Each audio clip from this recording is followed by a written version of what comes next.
Why Adam Back is a Bitcoin legend. Here is the untold story of Adam Back. All right, let's talk about a true OG in the Bitcoin space. Adam Back. If you've been in Bitcoin for more than 5 minutes, you've probably heard his name. But do you really know why he's a legend? Let us break it down for you. Here is a documentary that takes you deep into the story of Adam Back. First off, he got the very first email from Satoshi Nakamoto.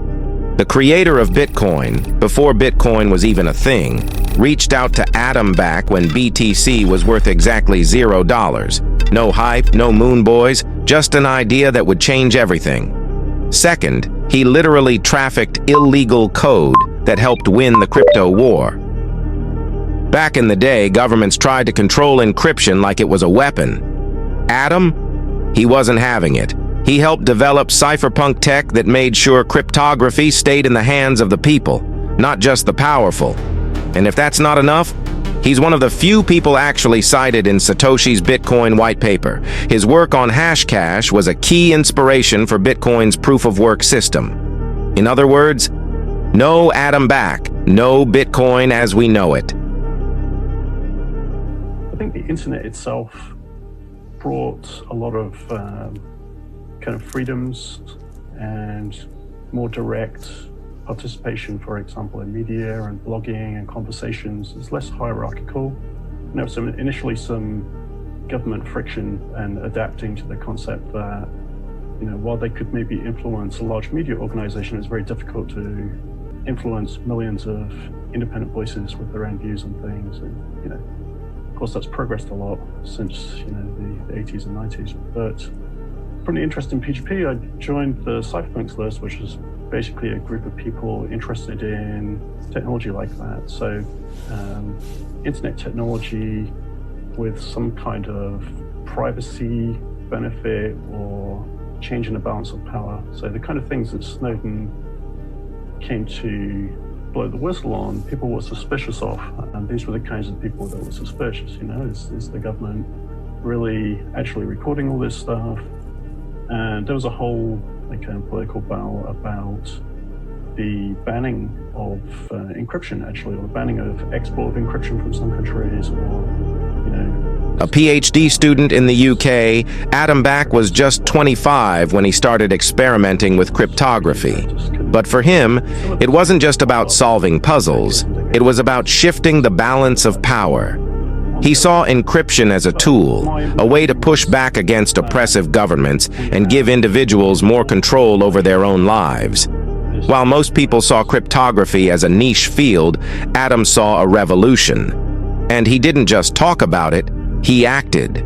He built Hashcash, a system that laid the groundwork for what would eventually become Bitcoin's proof of work. This wasn't some academic theory. This was real, functioning technology that challenged the status quo. Governments? They weren't happy. Back then, cryptography was seen as dangerous, something only states should control. But Adam? He believed privacy and financial sovereignty weren't privileges, they were rights. Fast forward to today, and his work is embedded in Bitcoin's DNA. That's why Satoshi Nakamoto himself cited Adam in the Bitcoin white paper. And when Satoshi first reached out about Bitcoin, before it even had value, guess who he emailed? Adam Back. Adam quickly joined the Cypherpunk mailing list, an underground forum where the sharpest minds in cryptography, coding, and activism came together. But this wasn't just some chat group. It was a cultural force, a digital battleground where ideas were weapons, and privacy was worth fighting for. The Cypherpunks weren't just tech enthusiasts. They were rebels, pushing back against governments and corporations that wanted total control over information. Their mission? To protect digital rights, defend privacy, and create systems that couldn't be censored or controlled. A combination of technology and mathematics and, a bonus for sort of the empowerment of the individual, like self-sovereignty, ability to protect your rights. And the interesting thing is you typically would have those rights according to regulations and law in many places, but they were being eroded by the fabric of the internet, the ISPs logging things like that. So I got super interested in this, and So I thought, well, there must be people online talking about this. Where is the discussion forum where people are talking about PGP and things like it? And that's where I found the Cypherpunks. And so one of the active Cypherpunks was Hal Finney. And coincidentally, there's some overlap between the Cypherpunks and people in the sort of human rights and privacy, which Hal Finney had a kind of foot in both camps. And he was actually a coder, one of the early contributors to the PGP source code, actually. And one of the things he did, which was a kind of an application or use of PGP as a tool, was there was a system called remailers, which was to provide privacy for email. And the early ones weren't very good because they weren't encrypted. So anybody, any national security agency type of thing could, just watch the emails flowing around and figure out who was sending what, right? So Hal added PGP to it in a kind of onion, right? So the first person would encrypt it, and it would go to a remailer, and then it would decrypt it and find out where to send it next. And so if you were just eavesdropping part of it, or you had visibility into one of the remailers, you wouldn't necessarily know who it's from or who it's to. So there's a kind of overlap technology. And the Cypherpunks were interested in other applications of encryption, like Tor, but this was a bit before Tor was created. Adam, he fit right in. He wasn't just there to observe, he was building. His creation, Hashcash, was designed to fight email spam, but it was so much more than that. It introduced a proof-of-work system that would later become a core pillar of Bitcoin. And while the world was still asleep to the idea of digital money, Adam and the Cypherpunks were already laying the foundation for a financial revolution. They weren't asking for permission. They were creating the future. Adam quickly became a key figure in the cypherpunk movement. One of his first major contributions was claiming a bounty issued by Hal Finney, proving he could break SSL's weak, state-approved encryption. At the time, governments deliberately weakened cryptography to maintain control, but the cypherpunks were determined to expose these vulnerabilities. Adam cracked the challenge with ease, making it clear that encryption should belong to the people, not just those in power. This moment cemented his reputation as more than just a participant in the movement. He was a driving force behind it. The 1990s was a dangerous time for cryptographers. The US government treated strong encryption as a weapon, restricting its use and attempting to ban its export under arms control laws. Adam, along with the cypherpunks, saw this as a direct attack on privacy and digital freedom. Instead of backing down, they strategized on how to fight back. Their goal was clear: make encryption accessible to everyone, no matter what governments wanted. Adam was at the heart of this resistance, helping to push cryptographic tools into the public domain. This wasn't just coding, it was a battle for control over the future of digital privacy. Adam fought back with his code. He didn't just talk about digital freedom, he acted on it. He openly distributed illegal cryptography, making strong encryption accessible to anyone who wanted it. Governments tried to control it, but Adam and the cypherpunks refused to let privacy be a privilege. On his website, users could freely download PGP, Pretty Good Privacy, one of the most powerful encryption tools available at the time. By doing this, Adam wasn't just defying regulations, he was making sure encryption stayed in the hands of the people. Adam worked tirelessly to disrupt internet surveillance.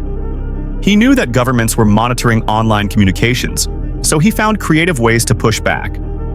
One tool he used was a script that automatically added flagged words like terrorist and assassination to his email signature. By doing this, he aimed to flood surveillance systems with false positives, making mass monitoring less effective. This wasn't just a prank.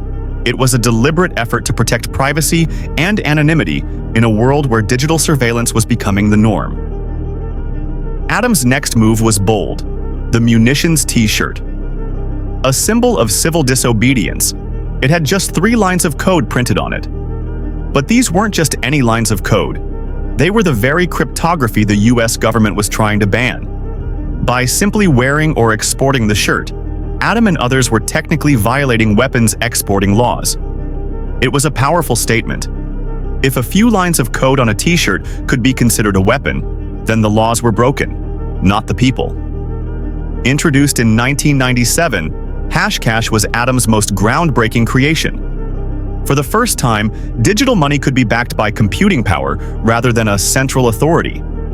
By requiring users to solve cryptographic puzzles, Hashcash made spam and abuse costly while proving that digital scarcity was possible. This breakthrough revived hope that a true digital currency could exist, one that was decentralized, fraud-resistant, and built for the internet age. Finally, in 2008, Adam received an unexpected email, one that would change history. It was from Satoshi Nakamoto, introducing a new approach to decentralized money, Bitcoin. The concept built on ideas Adam had pioneered, using proof of work to create a trustless digital currency. Adam read the email, but was skeptical. At first, he didn't think it would work. Little did he know, Bitcoin would soon prove him wrong. Then, in 2012, Adam rediscovered Bitcoin. What once seemed uncertain was now proving itself. Bitcoin was gaining real value, and its price had surged past $100. The world was beginning to take notice, and so did Adam. Realizing its potential, he rededicated himself to the industry, stepping back into the world of decentralized finance to help shape the future of Bitcoin and digital money. By 2014, Adam's vision for Bitcoin had fully taken shape. He saw the need to supercharge the Bitcoin network for scaling, ensuring it could handle global adoption. To make it happen, he founded his own company and successfully raised $21 million in funding. With this, Adam was no longer just an early pioneer. He was actively building the future of Bitcoin. Adam's company, Blockstream, quickly became a magnet for top Bitcoin talent. Its founding team included some of the most prolific coders in the Bitcoin ecosystem: Greg Maxwell, Matt Corallo, and Peter Wheeler, core developers with thousands of contributions to Bitcoin's codebase.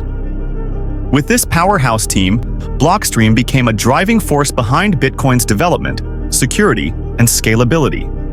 Adam brought together some of the brightest minds in Bitcoin and pushed the boundaries of what was possible. In 2017, Blockstream made history by sending the first Bitcoin transaction relayed via satellite from outer space. This breakthrough meant that Bitcoin could now be accessed without the internet, ensuring global reach and resilience against censorship. It was a bold step toward making Bitcoin truly unstoppable. Today, Adam views Bitcoin as one of the most important innovations in history.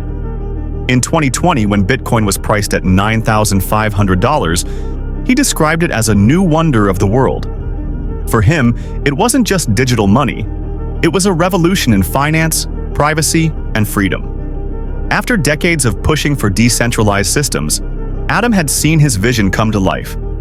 And he's still working to make Bitcoin even stronger. Adam believes Bitcoin is on track to surpass gold's market cap. To him, it's only a matter of time before institutions and even governments start buying in. And when that happens, he predicts a staggering price target: $700,000 per BTC.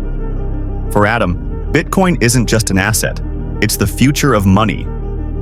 Today, Adam is one of the few original cypherpunks still fully dedicated to Bitcoin. His conviction has only grown stronger. He now believes Bitcoin will eventually surpass $1 million per BTC. For Adam, this isn't just about price. It's about a future where Bitcoin reshapes the global financial system.